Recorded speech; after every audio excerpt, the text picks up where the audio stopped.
여러분 안녕하십니까? 헬로티비 뉴스입니다. 봄이 시작되면서 친구와 연인, 가족들과 함께 나들이 많이 가시죠? 포천시에서 나들이 갈 곳을 찾아 고민하는 분들을 위해 포천 여행 테마를 공개했습니다. 문화와 역사를 한 번에 알 수 있는 곳으로 준비했는데요. 김소영 기자가 다녀왔습니다. 돌 하나하나를 쌓아 올린 벽. 벽을 따라 걷다 보면 4개의 벽으로 둘러싸인 공간이 나옵니다. 이 안에서 하늘을 바라보면 파란 하늘이 마치 액자에 넣어둔 사진처럼 보입니다. 이곳은 포천이 고향인 실학자이자 초기 천주교 광암 이벽 선생의 기념관입니다. 포천 화연면은 한국 천주교 역사에서 첫 지도자 역할을 했던 이벽이 태어나고 순교한 곳입니다. 이벽 선생이 나고 자란 곳이지만 포천 시민들조차 잘 알지 못했습니다.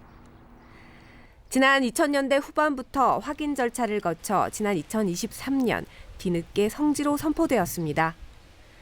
광암 이벽 선생을 기념하는 성당 바로 옆에는 선생의 생가를 그대로 재현해 놓은 생가 재현관과 그의 업적을 들여다볼 수 있는 기념관이 마련돼 있습니다. 포천시는 지역 문화재 발굴을 통해 광암 이벽 선생의 생가 복원에 힘을 보탰습니다. 이 유적지와 성지의 주인이 바로 광암 이벽 요한 세례자이신데, 이분은 종교적인 차원에서만이 아니라 사상적으로도 또 시대적으로도 사회적으로도 상당히 중요한 역할을 하셨던 분입니다. 이것이 우리가 이분을 찾아오는 데 있어서 또 좋은 어떤 본보기, 교육의 현장이 되지 않을까라는 생각이 듭니다. 포천시는 관광객들이 역사와 문화를 공부할 수 있도록 봄철 테마 여행을 준비했습니다. 쉼을 넘어 경험을 할 수 있는 포천을 테마로 구성했습니다.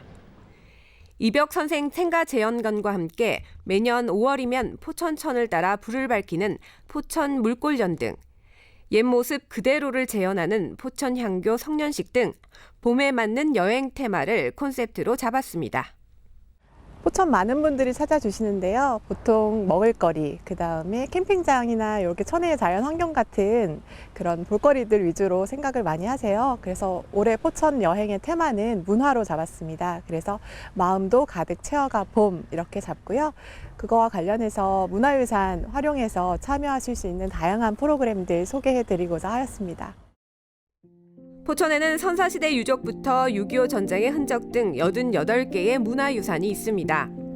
시는 오는 9월까지 포천 문화유산들을 만나볼 수 있는 문화유산 투어버스를 운영하고 역사를 바탕으로 가족 모두가 참여할 수 있는 게임 등 체험이 가능한 다채로운 프로그램을 마련했습니다. 햇살 가득한 봄날, 역사 문화가 가득한 포천으로 떠나보는 건 어떨까요? 헬로티비 뉴스 김소영입니다. 16일 새벽 2시 20분쯤 포천시 가산면의 한 섬유 공장에서 불이 나 5시간여 만에 꺼졌습니다. 이 불로 인명피해는 없었지만 공장 건물 4개 동과 가건물 1개 동 등 5개 건물이 모두 탔습니다. 포천 소방서는 한때 대응 1단계를 발령하고 장비 42대와 인력 110여 명을 동원해 진화를 벌였습니다. 경찰과 소방당국은 잔불이 정리되는 대로 정확한 화재 원인과 피해 규모 등을 조사할 예정입니다. 의정부 문화재단이 17일부터 19일까지 의정부 예술의 전당 야외 광장에서 아르츠마켓을 개최합니다. 아르츠마켓은 창작자와 예술작가를 시민들과 연결하는 문화시장인데요. 다양한 공방에서 제작한 작품과 체험 프로그램을 만날 수 있습니다. 특히 의정부시 비보이단과 경기무용단 등이 참여하는 의정부 음악극 축제도 마켓과 함께 열립니다. 포천시가 관내 초중고 50학교를 대상으로 학교별 예체능 분야 특기 개발을 위한 특색 있는 1인 1특기 사업을 시행하고 있습니다. 올해 처음 시작하는 1인 1특기 사업의 총 사업비는 10억 원으로 학교별 학생 규모 비례에 따라 보조금이 차등 지급됩니다. 포천시는 이번 사업을 통해 학교별 다양한 예체능 분야의 특기 교육을 지원하고 교육과정 내에 진행돼 모든 학생에게 예체능 특기 교육의 기회가 고르게 제공될 것으로 기대하고 있습니다.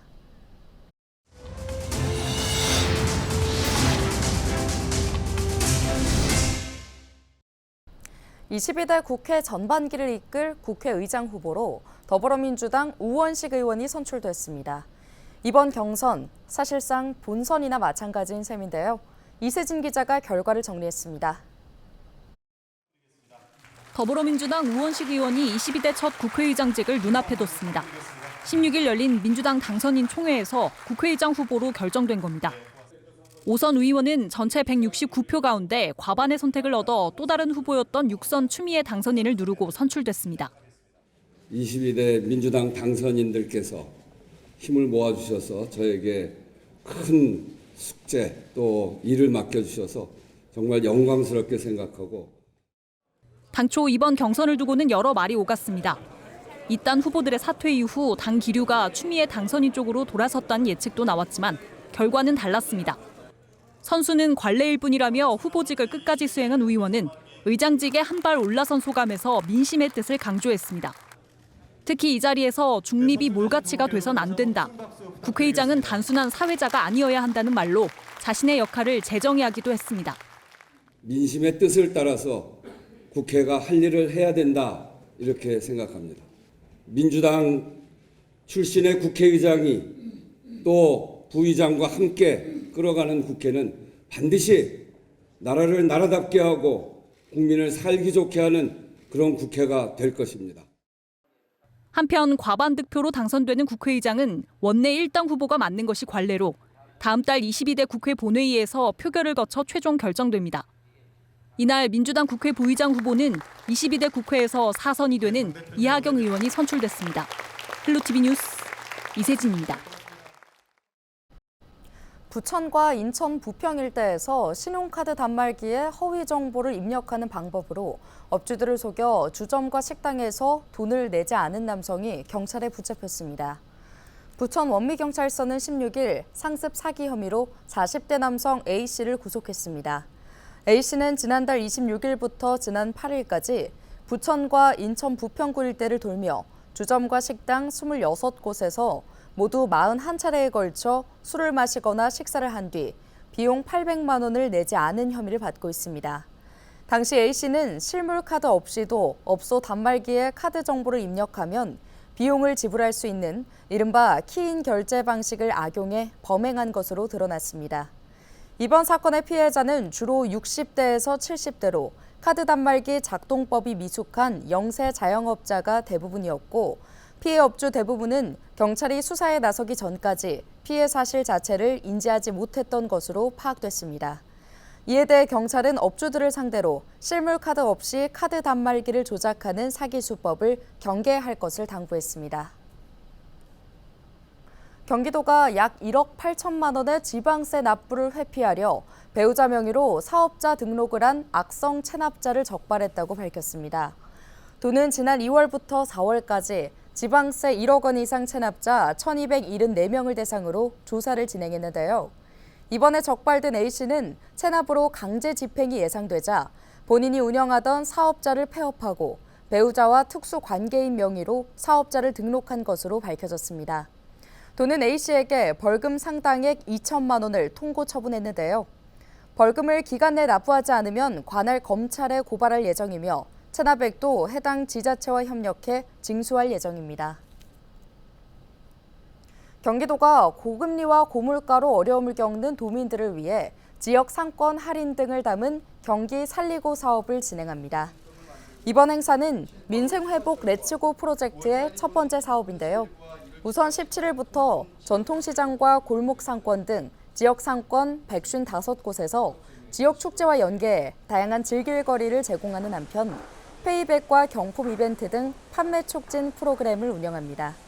오는 6월 6일부터 16일까지 하나로마트와 농협유통센터, 로컬 푸드 직매장 등에서는 최대 30%의 농축수산물 할인 행사를 실시하는데요.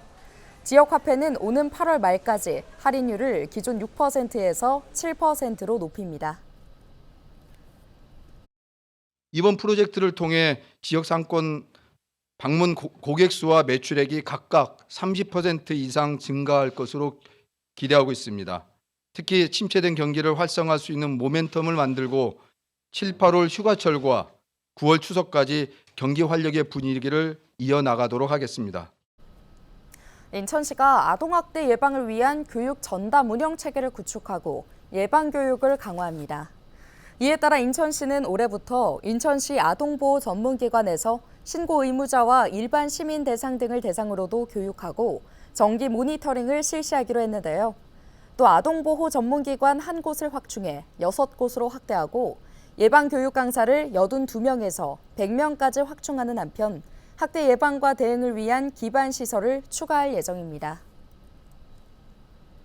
인천시가 지난 14일 어린이 재난 대응 체험 캠프를 열었습니다. 어린이를 포함해 80가족을 대상으로 한 이번 체험 캠프는 긴급한 사고 발생 시 필요한 생존 방법을 학습해 재난에서 스스로 안전을 지키기 위한 프로그램 등이 마련됐는데요. 특히 올해는 어린이를 대상으로 안전 골든벨 퀴즈를 열었으며 소방본부에서 주관한 완광기 탈출 등 실전형 체험 훈련이 이어졌습니다. 이번 행사는 인천시와 대한적십자사, 인천지사, 인천소방본부가 공동 주관했습니다.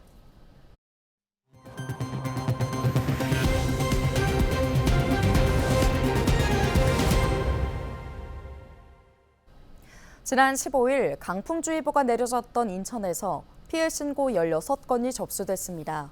저녁 7시쯤 서구 불로동의 한 도로에서 나무가 쓰러져 한때 통행에 불편을 겪은 데 이어 강화읍과 서구 청라동 등에서도 가로수가 넘어져 소방당국이 안전조치를 마쳤습니다.